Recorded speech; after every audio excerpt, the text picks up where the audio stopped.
Hoje é dia de falar de escatologia aqui no canal, mas que tipo de escatologia estamos falando?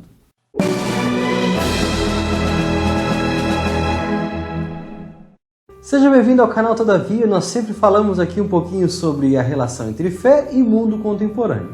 E hoje eu quero confessar para você que esse tema é um dos temas que mais me intriga e me intrigou por muito tempo, porque eu sempre ouvia falar as pessoas falando de escatologia nos filmes.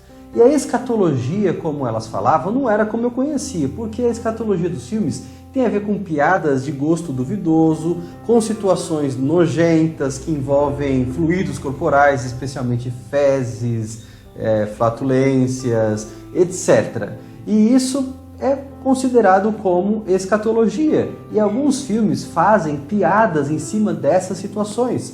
Então eu sempre fiquei muito confuso. Por que isso é chamado de escatologia? E eu resolvi pesquisar para entender um pouquinho mais quais os sentidos dessa palavra. Eu quero convidar você a embarcar comigo nessa viagem para descobrirmos juntos o que significa escatologia.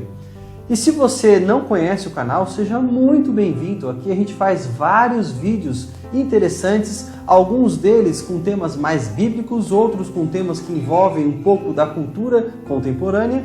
E você é convidado para, depois desse vídeo, assistir outros aqui do canal. Eu também quero aproveitar para pedir o seu like. Afinal de contas, muitas pessoas que assistem os vídeos esquecem de curtir. E isso é muito importante porque ajuda o canal a crescer. Dito tudo isso, vamos ao nosso conteúdo então.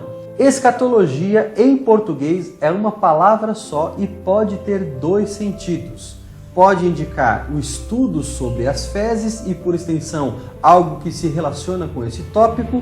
E aí também nós percebemos a relação do termo com os tipos de filmes que eu mencionei no começo. E também a escatologia tem um outro sentido, o qual para mim já é mais familiar por causa da minha formação. Tem a ver com o estudo das profecias, com os acontecimentos finais. Agora, por que essa duplicidade? Por que esses dois sentidos da palavra, sendo que eles são tão diferentes?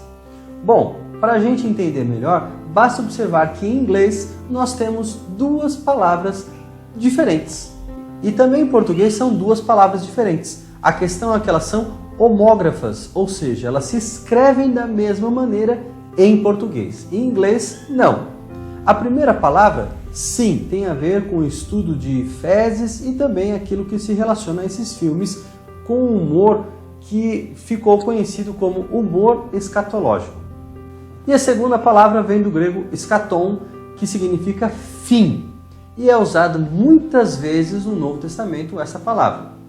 Antes de eu verificar um pouco dos usos da palavra eschaton, eu tenho que dizer que essa duplicidade aparente não acontece apenas com o termo escatologia na língua portuguesa. E eu consigo, assim, de cabeça, pensar em outro exemplo. A palavra holístico. Em inglês nós temos dois termos, holistic e holistic. A primeira nos dá a ideia de misticismo. E você encontra muito dessa palavra associada com práticas esotéricas. A segunda palavra não, ela dá a ideia de algo completo, integral. E muitas vezes esse termo integral acaba ajudando a gente na hora de traduzir para evitar confusões com holistic. Bom, dito isso, vamos voltar aqui para a escatologia. A palavra eschaton ou seus cognatos aparece muitas vezes no Novo Testamento. São mais de 50 ocorrências. Nós temos nos evangelhos alguns usos bem curiosos, usos comuns dessa palavra. Por exemplo, em Mateus 5:26, Jesus conta uma história e fala de pagar até o último centavo. Em Marcos 12, verso 6, no meio de uma história sobre lavradores maus que se apossam de uma vinha, o Senhor deles decide, por fim, enviar o próprio filho, achando que ao filho os lavradores respeitarão. Em Marcos 12, no verso 22, nós temos agora uma armadilha para Jesus. Nessa armadilha, os saduceus contam uma história sobre uma mesma mulher que se casou com vários irmãos segundo a lei da época do levirato. A intenção deles era provar que não poderia ser lógica a crença na ressurreição. E quando eles concluem a história dizendo que o sétimo irmão morreu, eles afirmam que, por último, a mulher também morreu. Em Lucas 14, verso 9, nós temos outra história de Jesus, onde ele fala de se assentar no último lugar. Em 1 Coríntios capítulo 15, que é um capítulo que usa bastante termos relacionados com o escatom, em uma das passagens nós percebemos que Paulo fala da sua experiência com Deus. E ele diz que o Cristo ressurreto, depois de haver aparecido aos apóstolos, por último aparece também a ele como alguém nascido fora do tempo. Em Mateus 12:45 e 2 Pedro 2:20, tanto Jesus quanto o apóstolo Pedro falam da situação de alguém que, tendo uma experiência com Deus, abandona essa experiência e, portanto, o último estado daquele homem se torna pior do que o primeiro. Perceba que nenhuma dessas passagens usa a palavra último ou termos relacionados no sentido de final dos tempos ou últimas coisas. É apenas um uso comum, mas nós temos também no Novo Testamento alguns usos mais específicos do termo último. Em 1 Coríntios 15, que é um capítulo que fala bastante sobre escatologia, ali nós temos uma referência no verso 45 ao último Adão. E também no verso 26, a morte é caracterizada como o último inimigo a ser vencido. Em 1 Pedro 1, verso 5, o apóstolo fala das coisas a serem reveladas no último dia. E o próprio Jesus, em Mateus 20, verso 14, fala dos sinais que se cumprirão, então viria o fim. Veja que o uso dessa palavra fim aí é uma referência clara, direta, ao fim de todas as coisas, ou seja, ao último acontecimento, o fim profético. E o Apocalipse também não deixa de enfatizar o uso da palavra fim. Logo no comecinho nós temos 3 referências a Jesus como sendo aquele que é o início e o fim. Em Apocalipse 2,19, quando fala da igreja de Tiatira, fala que as suas últimas obras são numerosas mais do que as primeiras. De novo, o mesmo contraste entre últimos e primeiros. Portanto, no Novo Testamento nós temos uma ideia bem estabelecida de escatologia, no sentido de últimas coisas.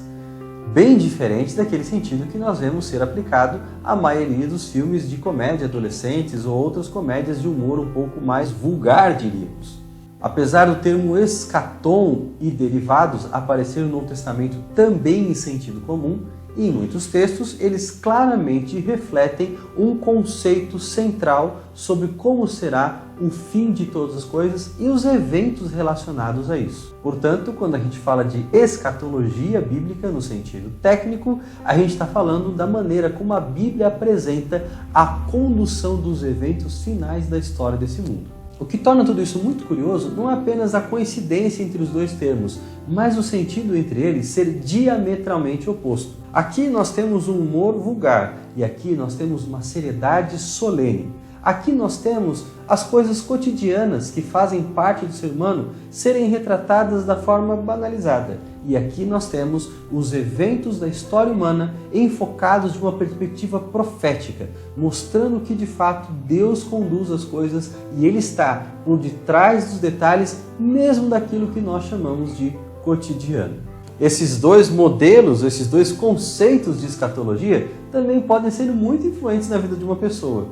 Alguém pode levar uma vida vulgar e se preocupar apenas com o prazer e a autogratificação, ou se preocupar de fato com as decisões que tem que fazer no presente, levando em conta o que a Bíblia revela sobre o fim da história.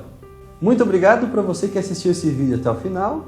Queremos a sua participação, o que você acha dessas ideias. Não se esqueça de colocar aqui nos comentários. E também é muito importante que, se você não for inscrito, por favor, faça isso, inscreva-se, assim você vai ser sempre notificado de quando nós tivermos um vídeo novo no canal. Você precisa se inscrever e acionar a opção de todas as notificações. Uma segunda coisa que você pode fazer também para ajudar o canal é divulgar esse vídeo nas suas redes sociais, especialmente no WhatsApp, naqueles grupos lá de família, de igreja ou de amigos curiosos mesmo. Nós ficamos por aqui, um forte abraço, Deus abençoe você.